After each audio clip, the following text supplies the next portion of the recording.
Our history and our culture are permanently intertwined with the fabric of France and with Paris itself.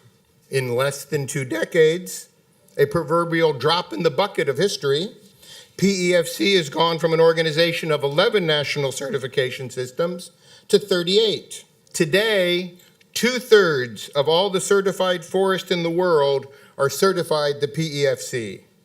More than half of all the world's traded sustainable forest products are sourced from PEFC forests. This makes PEFC the world's leading forest certification system and the world's largest source of eco-certified forest products. In just the last 2 years, as you are all well aware, PEFC has welcomed China, Indonesia, and Japan into membership and has endorsed national certification systems in China and Indonesia. Likewise, in the past year alone, Russia has added 2 million hectares of certified forest.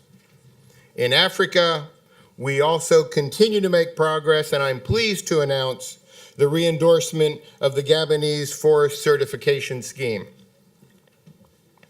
All this means that PEFC continues to meet the needs of both forest owners and consumers to provide the world with carbon sequestering forest products sourced from sustainably managed forests from every continent in the world.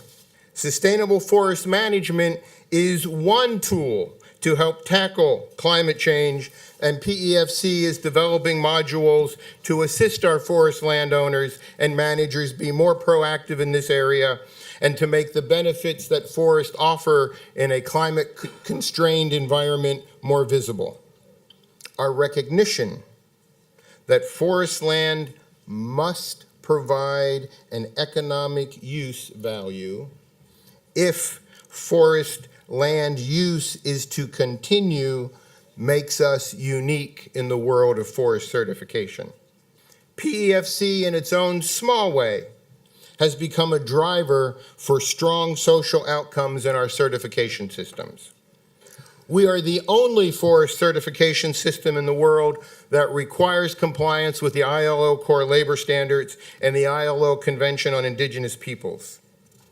In countries who have not adopted these conventions, or in countries that the national law fails to enforce them, our national certification systems are required to have appropriate structures in place to make sure that workers in certified forests are protected. C'est à Paris que tout a commencé pour PEFC. En 1999, nous étions 11 organisations, principalement issues des nations européennes. Nous n'étions qu'un petit nombre à avoir eu cette vision avant-gardiste. Quand je vois le nombre de délégations présentes aujourd'hui, je crois que nous pouvons considérer que le pari de nos prédécesseurs fut une réussite. Je suis venu ce matin d'abord marquer l'intérêt qui est le mien dans le cadre de cette semaine de la certification de la démarche que vous portez au sein de PEFC. La question clé, c'est le dialogue. La capacité de mettre autour d'une table des acteurs et de diffuser un état d'esprit. Je crois beaucoup dans les grands enjeux du monde au fait que les hommes de bonne volonté puissent se retrouver. Que ceux qui ont une ambition et des convictions puissent dialoguer ensemble. Et ce qui fait la caractéristique de votre organisation, de cette certification, c'est qu'elle associe les producteurs, la forêt, les transformateurs et les consommateurs. La production durable de la forêt signifie au fond qu'on est capable d'avoir un capital forestier sur lequel on tire une partie de la richesse et de la valeur ajoutée potentielle sans remettre en cause, c'est la question de la durabilité, son capital de potentialité pour l'avenir. c'est aussi une dimension économique. Et dans beaucoup de pays, si on ne prend pas en compte, et ça vaut pour la France, la dimension économique, c'est-à-dire la capacité que ce capital a à être producteur de richesse et d'emploi pour les hommes qui vivent sur les différents territoires de la planète, ça ne pourra pas marcher. Ça ne marchera pas. Dissocier le consommateur du citoyen, au bout du compte, ça consiste à déresponsabiliser le consommateur. On est citoyen et consommateur. Et parce qu'on est les deux, on doit avoir un sens de la responsabilité. Et c'est pourquoi la certification est là pour rappeler, avec des petits messages, des petits symboles, mais qui ont beaucoup de signification, que lorsque j'achète telle et telle chose, je m'engage dans tel et tel chemin. La France, ça a été rappelé, s'engage au travers d'une loi dans le projet sur l'agroécologie, qui intègre d'ailleurs directement la dimension forestière.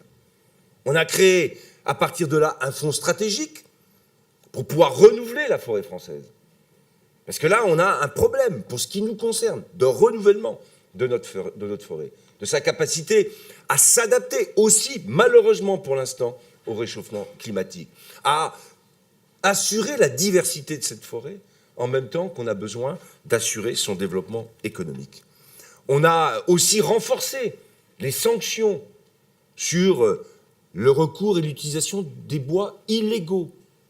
Parce qu'on est parfaitement conscient de qu'est-ce qu'on va regarder au niveau de l'histoire. Qu'est-ce qui va rester?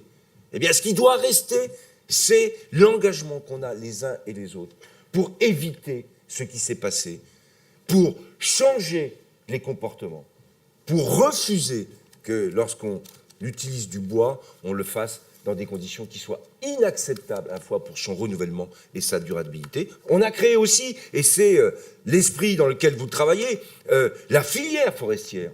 Chercher à connecter beaucoup plus les propriétaires forestiers, et ils sont nombreux en France, à la fois publics et surtout privés, les transformateurs, et puis ensuite la distribution. Ça fait partie des enjeux de ce plan que vous avez évoqué et auquel vous êtes associés. Et je souhaite d'ailleurs, et vous l'avez demandé, qu'on ait une coopération, une collaboration. Elle existe, il faut la renforcer. Avec, et vous l'avez souligné aussi, des ONG environnementales, en particulier France Nature Environnement. On a un dialogue qui existe. Il faut qu'il soit constructif pour pouvoir faire avancer les objectifs que nous partageons. Et sachez qu'au niveau du ministère et du ministre, la collaboration et le soutien est plein et entier. Merci à tous.